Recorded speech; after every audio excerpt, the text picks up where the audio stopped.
তাই ভগবান বলছেন তুমি এই সমস্ত ধর্মগুলো, এই বিচার করা, সংশয় করা, এই বিষয়গুলোকে পরিত্যাগ করো।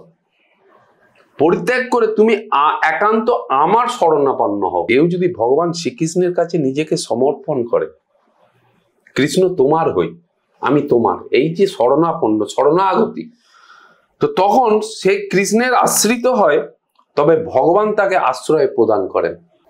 বৃন্দাবনের গোপীরা যে ভাবযুক্ত হয়ে তাকে ভজনা করেছেন, তাকে কামনা করেছেন, সেই কামনা পূরণে তিনি ব্যর্থ হয়েছেন। না, এই রকমের ঘটনা যে ঘটবে ভগবান শ্রীকৃষ্ণ আগের থেকেই জানতেন। দ্রৌপদীর যে বস্ত্রটা হরণ হবে একবারে তার জানা। বিশেষ কোনো ব্যক্তি কোলে নিলেই এর অতিরিক্ত যে অঙ্গগুলো আছে সেগুলো বিলুপ্ত হয়ে যাবে। যে তার বস্ত্র প্রদান করলেন, কেন করলেন, তার ভিত্তি কোথায়, সেইটাই আমি বলে যাচ্ছি। অধিকাংশই মতামত দিলেন, বয়োজ্যেষ্ঠ যারা আছেন তারা বললেন যেখানে শ্রীকৃষ্ণ উপস্থিত সেখানে আর কেউ প্রধান অতিথি হতে পারে, কিন্তু সেটা স্ফটিক নয়, সেটা ছিল জল। আচ্ছা, নিস্তরঙ্গ জল। আর যেই জলে পড়ে গেছে তখন দ্রৌপদী হেসেছিল, সেটাই ওর রাগ। শ্রীকৃষ্ণ বলো, নারায়ণ বলো, হরি বলো, মূল হচ্ছে জ্ঞান।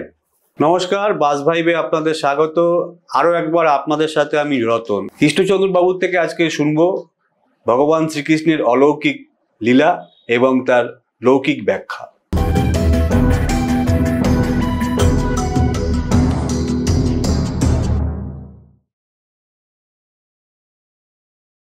কৃষ্ণচন্দ্র বাবু, আপনাকে এই এপিসোডে আরো একবার স্বাগত। আপনার পুজো, দুর্গা পুজো, কালী পুজো, ছট পুজো কেমন কাটলো বলুন? সমস্ত দর্শক মন্ডলীকে আমি আমার সশ্রদ্ধ প্রণাম জানাই। পুজো তো মোটামুটি কাটলো, কিন্তু পুজোতে আমি সাধারণত কোথাও বাইরে বেরোই না। আচ্ছা, পুজোর যে কদিন ছুটি থাকে আমি মোটামুটি এই ভাগবত তত্ত্ব বা গীতার বিষয় নিয়েই আমি চর্চা করি।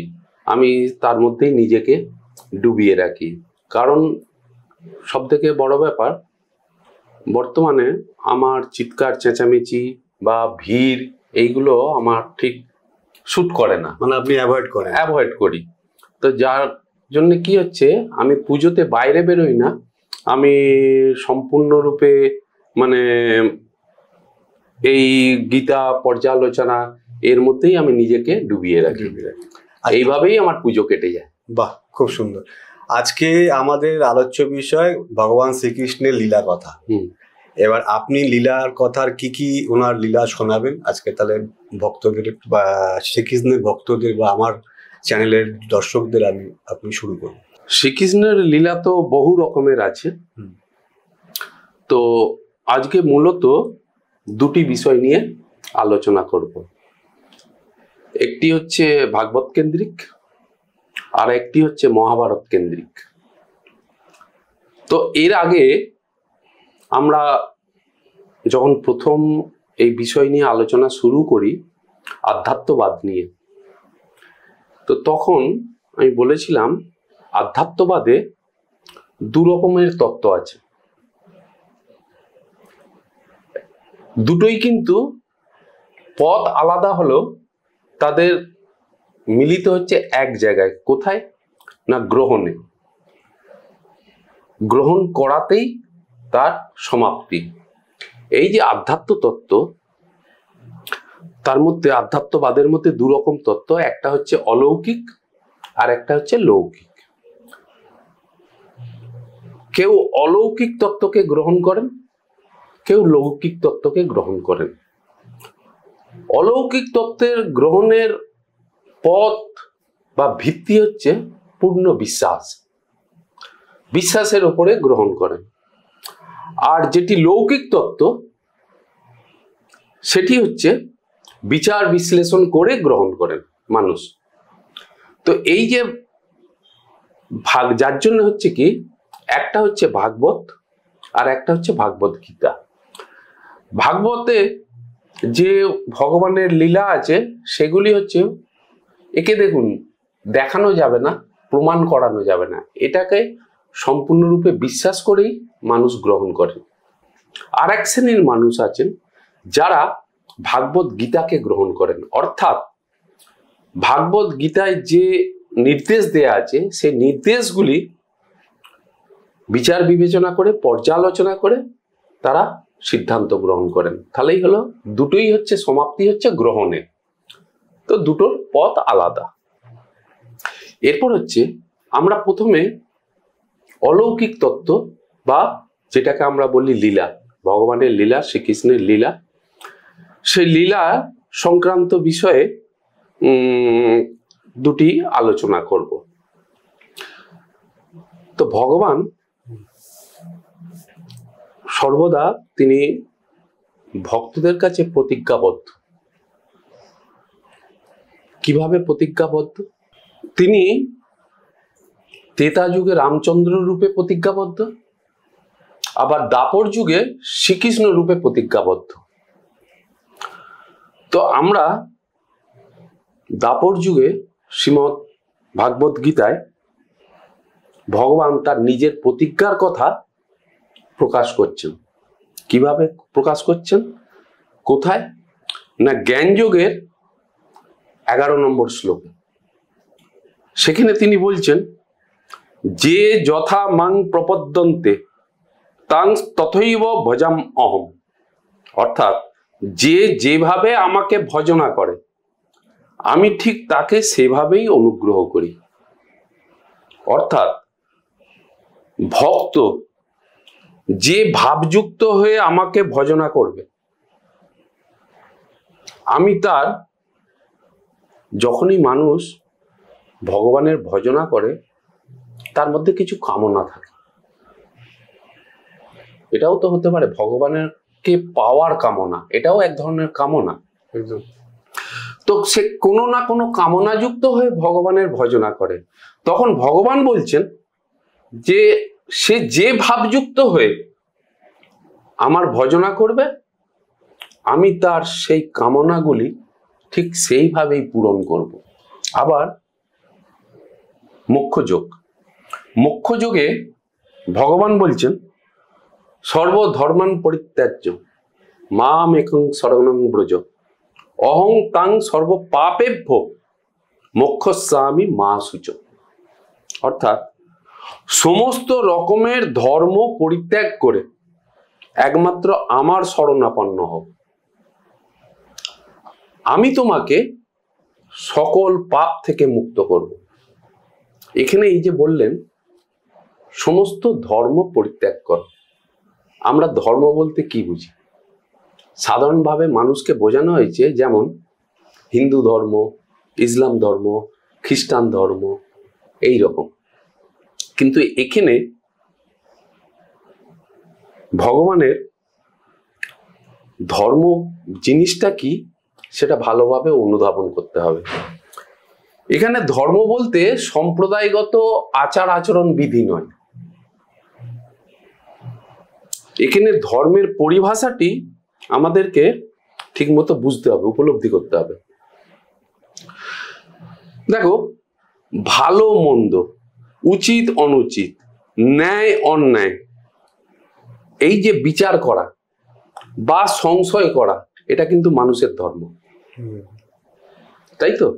তো এখানে কখন বলছেন পরিপ্রেক্ষিতটা আবার বুঝতে হবে না। যখন অর্জুন পাপ হবে বলে আত্মীয় স্বজনকে হত্যা করলে আমরা জিতবো কি ওরা জিতবে, যুদ্ধে কার জয়লাভ হবে জানি না, এই যে যখন সংশয়, আত্মীয় স্বজনকে বধ করলে পাপ হবে, এটাও তো একটা ভাবনা। এই ভাবনাটা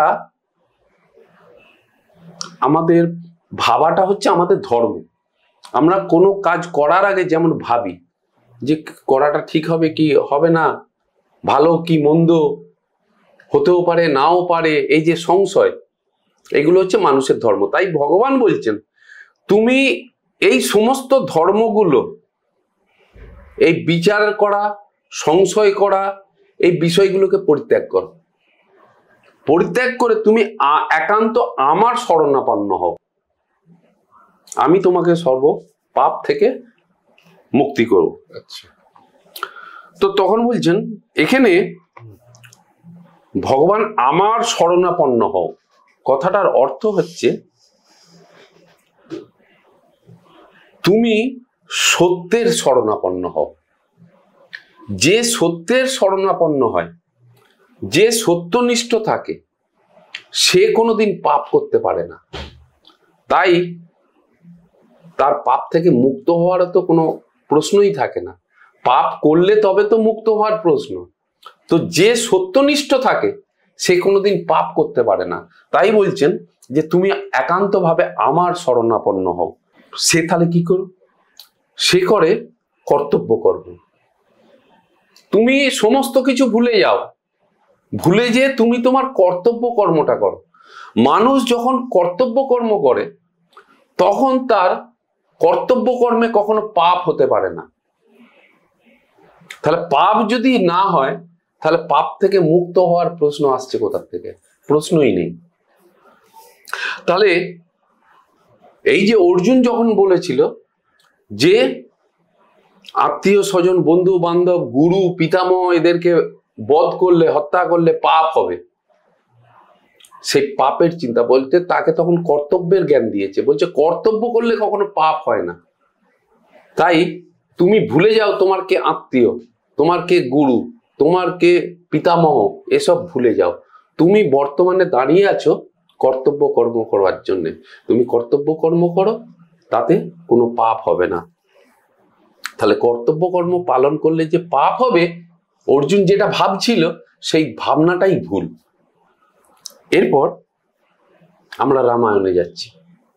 রামায়ণে রামচন্দ্র বলছেন সকৃত অপি প্রপন্ন যস্তবা স্মৃতি যাচতে অভয়ং সর্বদা তস্মৈ দদাম্যেতৎ ব্রতং মম। অর্থাৎ বলছে প্রণিপাত হয়ে, মানে আমার শরণাপন্ন হয়ে যে আমার কৃপা প্রার্থনা করে তবে তাকে আমি সর্বদা অভয় প্রদান করব। এটাই আমার ব্রত। দদাম্যেতৎ ব্রতং মম, তাকে আমি দেবো, এটাই আমার ব্রত।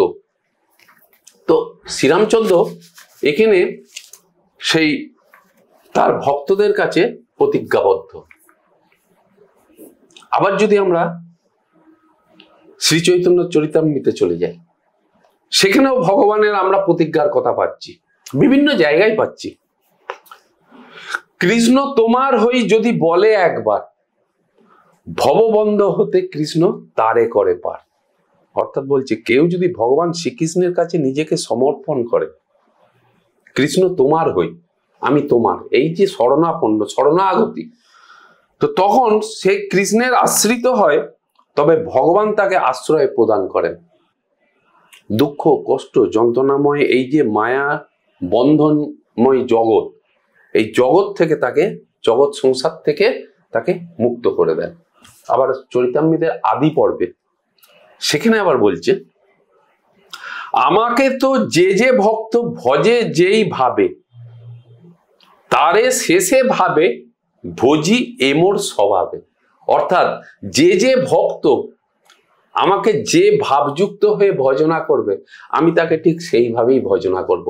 অর্থাৎ তাকে কৃপা করব, তাকে করুণা করব, তার অনুগ্রহ করব, তাকে সেইভাবে আমি পরিষেবা দিয়ে যাব। যেমন বলছেন যে যেভাবে চায়। দেখুন এরপর বাস্তবে আসি এখান থেকে। ভগবান তো বলছেন আমি সর্বত্র আছি, সবেতে আছি।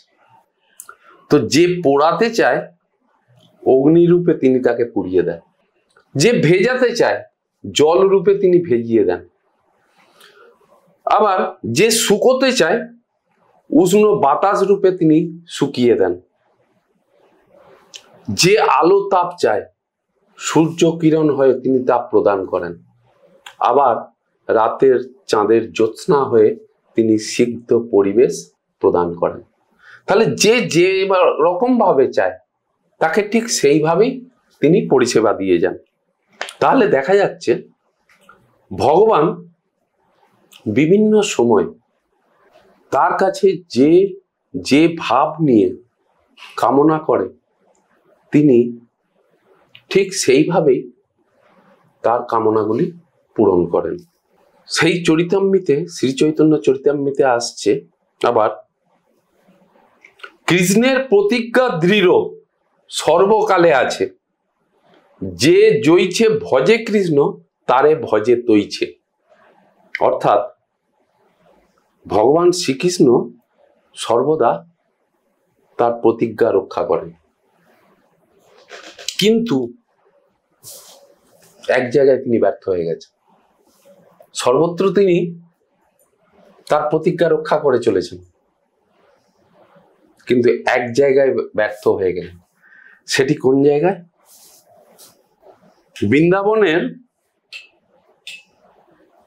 গোপীরা যে ভাবযুক্ত হয়ে তাকে ভজনা করেছেন, তাকে কামনা করেছেন, সেই কামনা পূরণে তিনি ব্যর্থ হয়েছেন, গোপীদের কাছে ব্যর্থ হয়ে গেছে। কারণ বলছে কোথায়? এই প্রতিজ্ঞা ভঙ্গ হইল গোপীর ভজনে, তাহাতে প্রমাণ কৃষ্ণের শ্রীমুখ বচনে। শ্রীকৃষ্ণ তার নিজে মুখে স্বীকার করছেন যে আমি সর্বদা এই প্রতিজ্ঞা রক্ষা করতে পারলেও গোপীদের কাছে আমি পরাজিত। কেন? সেটা হচ্ছে, বৃন্দাবনের যে গোপীরা তারা সাংসারিক এবং সামাজিক সকল ধর্ম পালন করলেও তাদের মন একান্তভাবে তারা শ্রীকৃষ্ণের প্রতি দিয়েছে, শ্রীকৃষ্ণে সমর্পণ করে দিয়েছে তাদের মন, এবং তার আশ্রয় কামনা করেছে। অন্য কিন্তু আর কারোর কাছে নয়, একমাত্র কৃষ্ণের কাছে। তাহলে এরপর বাস্তব দিয়ে বোঝাই ওই কথাটাই, আমি যদি একান্তভাবে কাউকে চাই, তাহলে সে যদি ওই প্রতিজ্ঞা করে থাকে, তাহলে তার তো একান্তভাবে আমাকেই পাওয়া কথা, অন্যকে তো পাওয়ার কথা নয়। তাহলে এখানে দেখা যাচ্ছে কেউ যদি সবকিছু পরিত্যাগ করে একমাত্র তারই আশ্রয় কামনা করেছে, তাহলে ভগবানের প্রতিজ্ঞা অনুযায়ী ভগবানের উচিত সবকিছু পরিত্যাগ করে একমাত্র তাকেই আশ্রয় দেওয়া, তার প্রতিজ্ঞা। কারণ তিনি বলেছেন আমাকে যে যেভাবে ভজনা করে। তাহলে গোপীরা, একজন গোপীও যদি ধরি, সে একান্তভাবে শ্রীকৃষ্ণকে কামনা করেছে, আর শ্রীকৃষ্ণেরও উচিত একান্তভাবে তাকেই আশ্রয় দেওয়া, অন্য কাউকে নয়। কিন্তু এখানে কি হয়েছে? তিনি সকল গোপীকে আশ্রয় দিয়েছেন তার মনের মধ্যে। আচ্ছা, তাহলে হয়ে গেল তো, প্রতিজ্ঞা রক্ষাও করতে পারলো না। এরপর হচ্ছে, তাহলে লীলাটা দেখুন এরপর কি হচ্ছে। কার্তিক মাসের পূর্ণিমা তিথিতে রাসলীলাই হচ্ছে তার বড় প্রমাণ। এই নিয়েই হচ্ছে রাসলীলা। কি হচ্ছে না, বৃন্দাবনের সকল গোপীগণের প্রত্যেকেরই একমাত্র প্রেমাস্পদ হচ্ছেন ভগবান শ্রীকৃষ্ণ, এবং প্রিয়তমকে একান্তভাবে নিজের করে পাওয়া তাদের মনের হচ্ছে সুপ্ত বাসনা, যা তারা কোনোদিন কারোর কাছেই ব্যক্ত করেননি, সম্পূর্ণরূপে গোপন করে রেখেছেন। সবাই নিজের নিজের কাছে গোপন রেখেছে, কাউকে প্রকাশ করেনি। সেই জন্যেই তাদেরকে বলা হয় গোপী। তখন প্রত্যেকেই শ্রীকৃষ্ণের প্রতি তাদের এই প্রেম গোপন রেখেছিলেন বলেই তাদেরকে বলা হচ্ছে গোপী। ভগবান শ্রীকৃষ্ণ তো সবকিছুই জানতেন, তাই তিনি কি করলেন, এখন সবার মনোবাসনা পূর্ণ করতে হবে, যে যেভাবে ভজনা করেছে। এখন প্রতিজ্ঞা ভঙ্গ হলেও তার যে প্রতিশ্রুতি প্রত্যেকের কাছেই রাখতে হবে। তো এখন তিনি সকলকেই কার্তিক মাসের পূর্ণিমা তিথিতে আসছে, সামনে পূর্ণিমা তিথি আসছে, রাসলীলা। সেই পূর্ণিমা তিথির চন্দ্রালোকে সবাইকে নিকুঞ্জ বনে, সবাইকে আলাদা আলাদা করে বলেছে যে তুমি নিকুঞ্জ বনে এসো, ওইখানেই তুমি আমাকে একান্তভাবে পাবে। সকলেই সেই মতো তো হাজির হয়ে গেছে। সেখানে যে তারা তাদের প্রিয়তমকে একান্তভাবে নিজের করে পেয়ে খুবই আনন্দে বিহ্বল হয়ে গেছে এবং সকলেই প্রিয়তমের সঙ্গে নৃত্য করতে রইলেন। আর প্রত্যেকেই এই উপলব্ধি করছে যে তার প্রিয়তম শ্রীকৃষ্ণ কেবলমাত্র তার সঙ্গেই আছেন, আর কারোর সঙ্গে নাই। অর্থাৎ অন্যের সঙ্গে যে আছে কেউ দেখতে পাচ্ছে না, সবাই দেখছে তার নিজের সঙ্গেই আছে। যার ফলে কি হচ্ছে, সে আনন্দে শ্রীকৃষ্ণের সঙ্গে নৃত্য করছে। এটা একটা অলৌকিক ঘটনা, কারণ এটা তো বাস্তবে সম্ভব নয়। যেহেতু এই অলৌকিক ঘটনার মধ্য দিয়ে প্রেম রস আস্বাদিত হয়, তাই একে বলা হয়েছে রাসলীলা। যে লীলার মাধ্যমে প্রেম রস আস্বাদিত হয় সেটাই হচ্ছে রাসলীলা। তো এই একটা ঘটনা। এরপর লৌকিক ব্যাখ্যা, এটা হচ্ছে অলৌকিক ঘটনা, এটা বাস্তবে হওয়া সম্ভব নয়, কিন্তু এটা হয়েছে। এরপর এর লৌকিক বিষয়টা আমরা পরে আলোচনা করব। আর একটা হচ্ছে অলৌকিক ঘটনা, কুরুবংশের মহাভারত থেকে এটার ঘটনা। অলৌকিক ঘটনা তো নিশ্চয়ই। রাজসভায় গণ্য মান্য আমাত্য ভরা রাজসভায় কুলবধূ দ্রৌপদীর দেহের বস্ত্র হরণের চেষ্টা, এও এক অলৌকিক ঘটনা। ঘটনা কি না, এইরকম ঘটনা আবার দেখো এর পরম্পরাটা কিরকম না, এই রকমের ঘটনা যে ঘটবে ভগবান শ্রীকৃষ্ণ আগের থেকেই জানতেন। দ্রৌপদীর যে বস্ত্রটা হরণ হবে একবারে তার জানা। তাই তিনি এই যে ঘটনাটা ঘটবে, এই ঘটনার মধ্যে তার ভূমিকা পালনের যে জায়গাটা আগের থেকেই তৈরি করে রেখে দিয়েছে। আচ্ছা, এটা হঠাৎ হয়নি, এ আগের থেকে তৈরি হয়ে আছে। কিরকম ভাবে তৈরি হয়ে আছে, এবার সেই ঘটনাটার মধ্যে যাচ্ছে। এই রকমের ঘটনা যে আগামী দিনে ঘটবে তা ভগবান শ্রীকৃষ্ণ আগের থেকেই জানতেন। তাই তিনি কি করেছেন, তার ভূমিকা পালনের রাস্তাটি শিশুপাল বধের মাধ্যমে একবারে পরিষ্কার করে তৈরি করে রেখে দিয়েছে। তাহলে ওই ঘটনা কি না, দ্রৌপদীর বস্ত্রহরণ হবে এবং শ্রীকৃষ্ণকে বস্ত্র প্রদান করতে হবে, সাপ্লাই দিতে হবে। তো এমনি তো দেবো না, তাহলে কোনো কিছুর দেখো আমরা সবাই, আমাদের মূর্খামি কোথায় জানো তো, আমাদের মূর্খামি হচ্ছে আমরা ভগবান থেকে সবকিছু চাই, কিন্তু আমরা কিছু দিই না, কিন্তু আমরা কিছু দিতে চাই না। ঠিক ঠিক। দিতে মানে কি, এখানে দিতে মন বলতে কোনো বস্তু দেয়া নয়, বলছে তুমি ভক্তি দাও, তুমি প্রেম দাও, তুমি ত্যাগ দাও। আমরা বিনা ত্যাগেতে সবকিছু ভোগ করতে চাই। আমাদের মধ্যে ত্যাগ বাসনা নেই, আমাদের ভোগ বাসনা প্রচুর। এইখানেই হচ্ছে আমাদের মাইনাস পয়েন্ট। এইখানে আমি একটু আপনাকে কাটছি। আপনি বললেন ভক্তি, ত্যাগ আর প্রেম। প্রেম তো ভগবানকে আমি তো দেখতে পাই না, সেক্ষেত্রে আমার কথা অনুযায়ী প্রেম কি করে তাকে দেবো আমি জানি না। আর ত্যাগ, সংসার ত্যাগ আমি করাটা আমার এটা আমার কথা, আমার সম্ভব না। তাই আমি একটা জিনিস দিই ভগবানকে ডাকি, সেটা হচ্ছে ভক্তি দিই। ত্যাগ বলতে তুমি সংসার ত্যাগের কথা কোথা থেকে পেলে? ভগবান কোথায় বলেছেন যে তোমাকে সংসার ত্যাগ করতে হবে? আপনি কি ত্যাগের কথা বলছেন সেটা আমাকে একটু তোমার যে মায়া মোহ, আচ্ছা, লালসা, কামনা, বাসনা, আচ্ছা, অহংকার, ক্রোধ, হিংসা, এটা ত্যাগ করতে হবে। এই যে সত্য রজতম গুণের মধ্য দিয়ে আমরা চলেছি, এইগুলো সব ত্যাগ করো। আর আমরা কি করি, ওগুলো ত্যাগ করব না। আমরা চারটি অর্থ ব্যয় করে ফল, মূল, মালা, মিষ্টি নিয়ে ভগবানের পুজো করব, আর ভগবান আমার কামনা বাসনা পূর্ণ করে দেবেন। এই হচ্ছে আমাদের, যে আমরা নেবো সব, দেবো না কিছু। তো আমরা যাই দিই, আমরা ভগবানকে যাই দিই, সে তো তারই জিনিস। আমাদের তো গঙ্গা জলে গঙ্গা পুজো।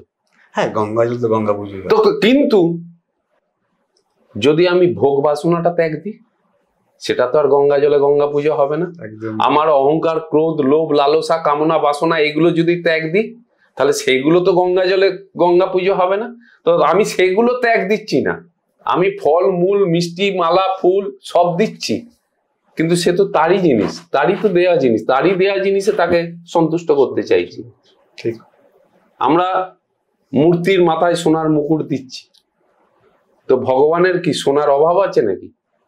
একদমই না। সোনা তো তারই সৃষ্টি, তো তাকে সেই সোনা, তো ভগবান কি সোনা পেলে সন্তুষ্ট হন? ব্রহ্মাণ্ডটাই তো তার। তাহলে কি দাঁড়ালো জিনিসটা? তো এইখানেই হচ্ছে যে এই যে শিশুপাল বধ, শিশুপাল বধের সময় যে ঘটনাটা ঘটেছিল সেটাই হচ্ছে ভিত্তি। এবার শিশুপাল বধের কাহিনীটা কি না, শিশুপাল হচ্ছে চেদিরাজ, দমঘোষ আর শ্রুতশ্রভার পুত্র। এই শ্রুতশ্রভা হচ্ছে শ্রীকৃষ্ণের পিসিমা, অর্থাৎ বাসুদেবের বোন। শিশুপাল হচ্ছে শ্রীকৃষ্ণের সম্পর্কে পিস্তত ভাই। এখন শিশুপাল যখন জন্মগ্রহণ করে, একটা অস্বাভাবিক দেহ নিয়ে জন্মগ্রহণ করে, 4টে হাত 3টে চোখ। এই ভাবে সে যখন জন্মগ্রহণ করেন এইরকম দেহ নিয়ে, তখন সেই শিশুকে দেখার জন্য বহু দূর দূর থেকে গ্রামবাসী, প্রতিবেশীরা সব আসতো। তো তার ফলে কি হয়েছে, এই শ্রুতশ্রভা এবং তার পতি দমঘোষ একদিন স্থির করলেন এই সন্তানকে তারা ত্যাগ করবেন, পরিত্যাগ করবেন, এবং তারা খুব দুঃখ বোধ করতে থাকতো। এইরকম একটা অঙ্গ নিয়ে, অস্বাভাবিক দেহ নিয়ে জন্মগ্রহণ করেছে, তো তারা শিশুকে পরিত্যাগ করার পরিকল্পনা করলো।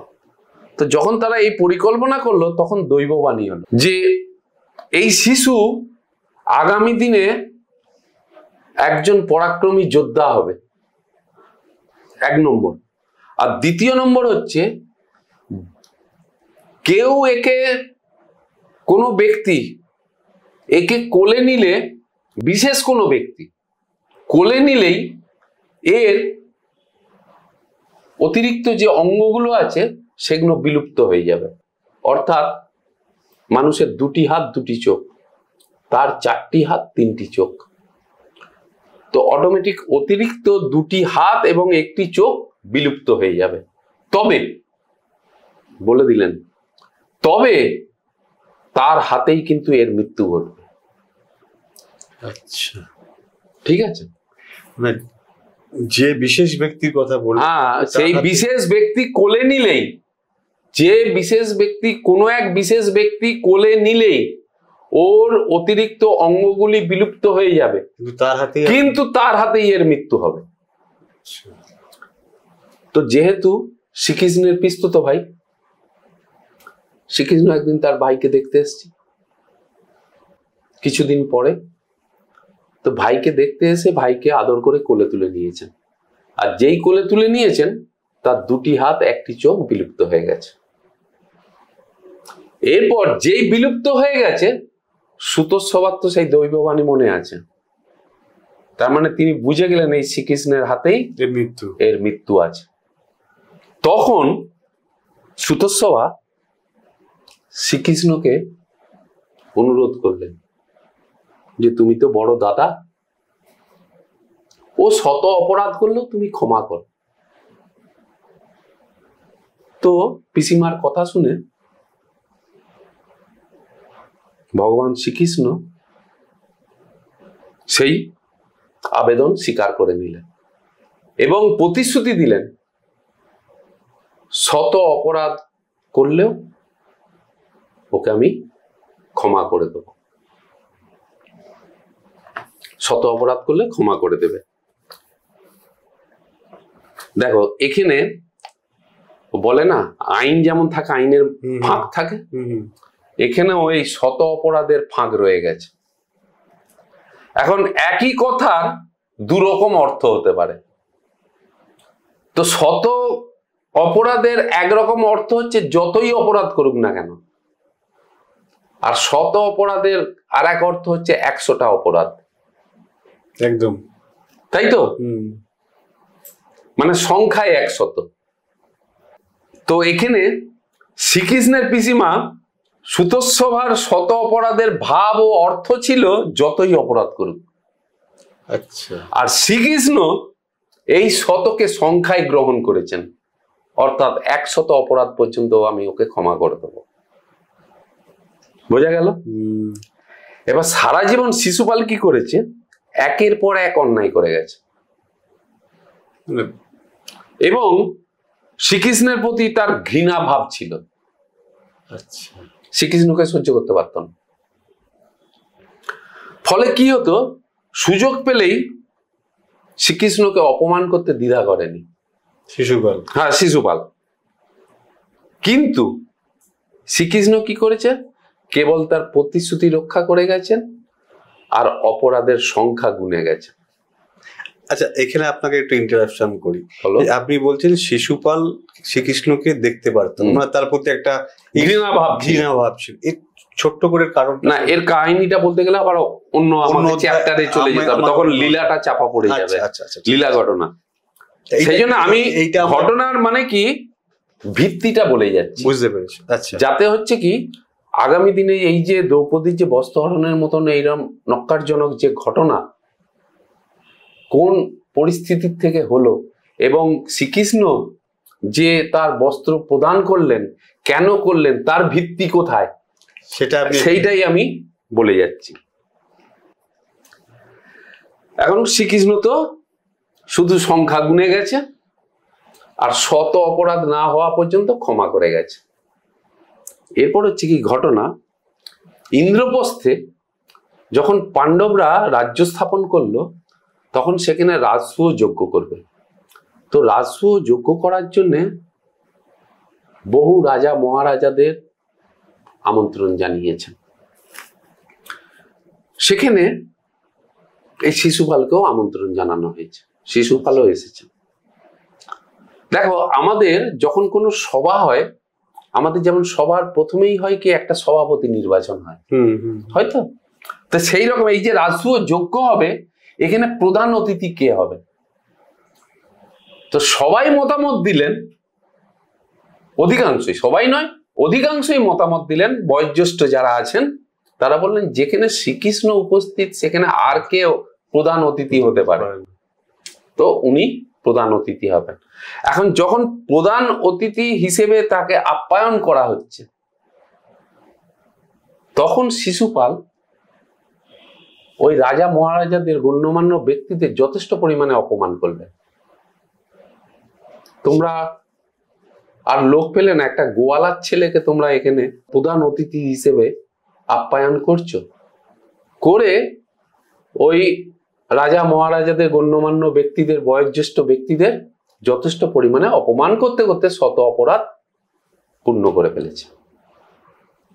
আচ্ছা, তাদেরকে অপমান করার পর ও এরপর শ্রীকৃষ্ণকে অপমান করতে শুরু করেছে। তখনই যেই শত অপরাধ পূর্ণ হয়ে 101 হয়ে গেছে, শ্রীকৃষ্ণ সুদর্শন চক্রের মাধ্যমে তাকে বধ করলেন, সেই রাজসভাতে যজ্ঞ সভায় তাকে বধ করলেন।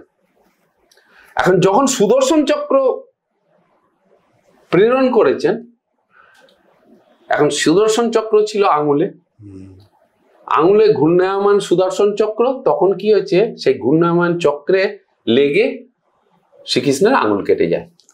আচ্ছা, সেই রাজসভায় তো, যজ্ঞ সভায় তো দ্রৌপদীও হাজির আছেন, রাজসূয় যজ্ঞ হচ্ছে, সমস্ত রাজা মহারাজা, তাদের স্ত্রী আমাত্য সবাই আছেন। দ্রৌপদী ছুটে এসে তার কাপড় থেকে, বস্ত্র থেকে এক টুকরো কাপড় ছিঁড়ে নিয়ে শ্রীকৃষ্ণের আঙুলে বেঁধে দিলেন, যাতে রক্ত পড়াটা বন্ধ হয়। তখন শ্রীকৃষ্ণ দ্রৌপদীকে বললেন, আমি তোমার এই সেবা যথা সময়ে ফেরত দেব। খালি সময় অপেক্ষা করতে হবে, যথা সময়ে ফেরত দেব। তার মানে কি, শ্রীকৃষ্ণ প্রতিজ্ঞা আছে, যে আমাকে যেভাবে ভজনা করে, সেবা করে, আমি তাকে ঠিক সেইভাবেই অনুগ্রহ করি। এখানেও সেই কৃষ্ণের সেই একই প্রতিজ্ঞা, যে এই সেবা আমি তোমাকে যথা সময়ে ফেরত দেব। আচ্ছা দেখো কিরকম ঘটনা চক্র। সুদর্শন চক্র তো আরো অনেকবার ব্যবহার করেছিলেন, তো কই বিভিন্ন ক্ষেত্রে তিনি সুদর্শন চক্র ব্যবহার করেছিলেন, কই তখন তো আঙুল কাটেনি। ওই সময় আঙুল কাটলো কেন? ওই সময় আঙুল কাটলো কেন? কই আর তো কখনো আঙুল কাটেনি। আমরা কোথাও কোনো কাহিনীতে পাচ্ছি না যে সুদর্শন চক্র ব্যবহারের সময় শ্রীকৃষ্ণের আঙুল কেটে গেছে। তো তাহলে হলো কি, এরপর যেই কেটে গেল তার মানে কি, আগামী দিনে ঘটনা ঘটবে তার রাস্তা তৈরি হয়ে রইল, জানবেন। সেই তাহলে এই সবই হচ্ছে পূর্ব পরিকল্পিত, সব আগের থেকেই পরিকল্পনা করা আছে। এইটাই ভগবানের লীলা, যে আগামী দিনে কি ঘটবে তার সেই ঘটনার, তার যে পরিষেবা দিতে হবে তার রাস্তা কোনো, আরে আমি কাউকে সাহায্য করব, তো তার তো একটা ভিত্তি থাকতে হবে, কারণ থাকতে হবে। তো আমি হঠাৎ তো কাউকে সাহায্য করতে যাই না। সেই রকম এখানে উনি আগের থেকেই সব পরিকল্পনা করে রেখে দিয়েছেন। এরপর কি হলো, সেই ইন্দ্রপ্রস্থ থেকে পাণ্ডবদের রাজ্যচ্যুত করার জন্য কৌরব পক্ষের দুর্যোধন কি করলেন, মানে অভিসন্ধিতার, ওদেরকে রাজ্যচ্যুত করতে হবে। তো সেই জন্য তিনি কি করলেন, পাশা খেলার আমন্ত্রণ জানালেন পাণ্ডব। এটাও কি তাহলে কৃষ্ণের একটা ছল? না, এটা কৃষ্ণের ছল নয়, এটা হচ্ছে দুর্যোধনের ছল। আচ্ছা, দুর্যোধন কি করলেন, তাদেরকে পাশা খেলায় হারাতে হবে এবং তাদেরকে, আর তখনকার দিনে কেউ যদি দ্যুতক্রীড়ায় আমন্ত্রণ জানায় কোনো রাজাকে, রাজা কোনোদিন সেটা উপেক্ষা করতে পারতেন না। এখানে মান সম্মানের প্রশ্ন। তার মানে তুমি আগেই ভয় পেয়েছো, তুমি আগেই হেরে গেছো, ঠিক আছে। তো এখানে দেখা গেল যে দুর্যোধন আমন্ত্রণ জানালো পাণ্ডব পক্ষকে, নির্দিষ্ট দিনে ওরা হস্তিনাপুরে এসে সকলে মিলে, পরিবার সহ সকলে মিলে এসে ওখানে হাজির হলেন। এরপর পাশা খেলায় দুর্যোধনের পক্ষে পাশা খেলবেন শকুনি, আর পাণ্ডব পক্ষের পাশা খেলবেন যুধিষ্ঠির, কারণ যুধিষ্ঠির যথেষ্ট ভালো পাশা খেলতে জানতেন। তো সেই দুজনে যখন অংশগ্রহণ করলো, এরপর কি হচ্ছে না, সেই দ্যুতক্রীড়ায় পণ রেখে পাশা খেলা হবে, যেটাকে আমরা বলি জুয়া খেলা। তো সেই পণ রেখে পাশা খেলতে যে ক্রমাগত পাণ্ডবরা হারতে রইল, হারতে হারতে রাজ্য হারিয়ে ফেলেছে, ধন সম্পদ হারিয়ে ফেলেছে, এমনকি নিজেদেরকেও হারিয়ে ফেলেছে। লাস্টে কি করেছে, সর্বশেষে দ্রৌপদীকে পণ রেখেছে, তাকে পণ রেখেও হেরে গেছে। তখন দুর্যোধনের একটা সুপ্ত প্রতিহিংসা ছিল। কার প্রতি? দ্রৌপদীর প্রতি। আচ্ছা, প্রচন্ড প্রতিহিংসা পরায়ণ, তো ক্রোধ ছিল।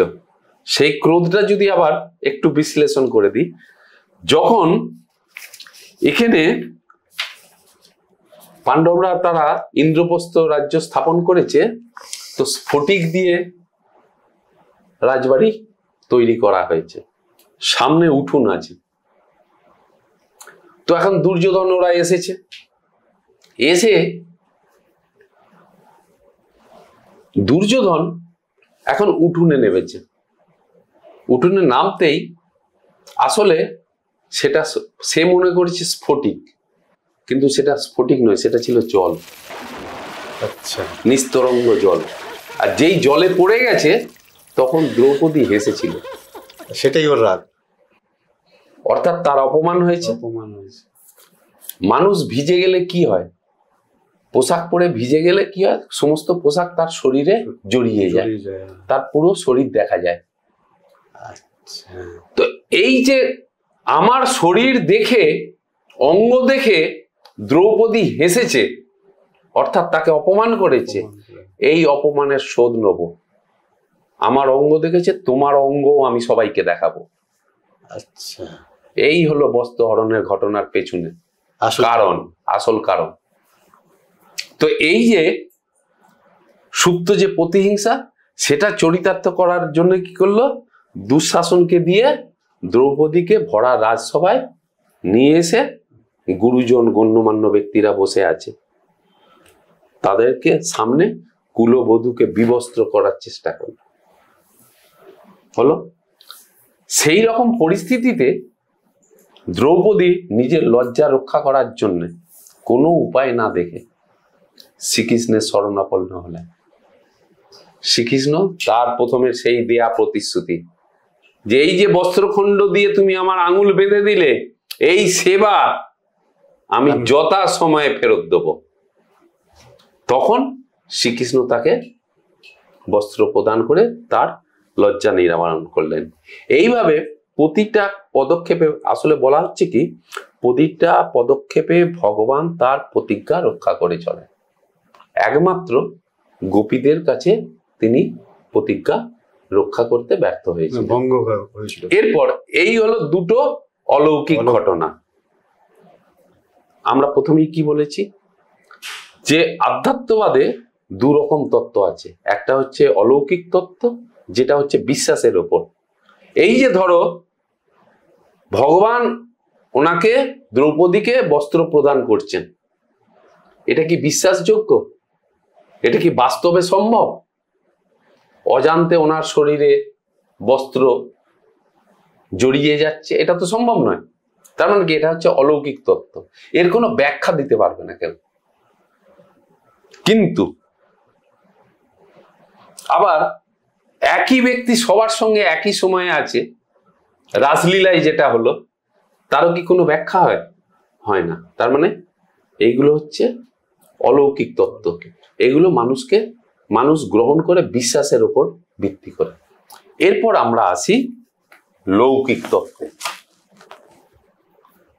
বলেছি দুটো তত্ত্ব, একটা হচ্ছে অলৌকিক, একটা হচ্ছে লৌকিক।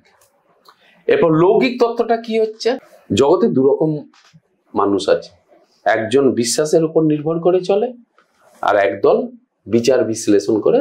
এরপর আমরা এতক্ষণ অলৌকিক বিশ্বাসের উপরে নির্ভর করা ব্যক্তিদের কথা বললাম। এরপর আসি বিচারের জায়গায়। তো শ্রীকৃষ্ণ ভগবান, এর আগেও আমরা আলোচনা করেছি, আশা করি দর্শকদের মনে থাকবে। কৃষ্ণ বলতে আমরা কি বুঝবো? আমরা ভগবানকে মোটামুটি তিনটে নামে ডাকি, কৃষ্ণ, নারায়ণ, হরি, তিনটে নামে।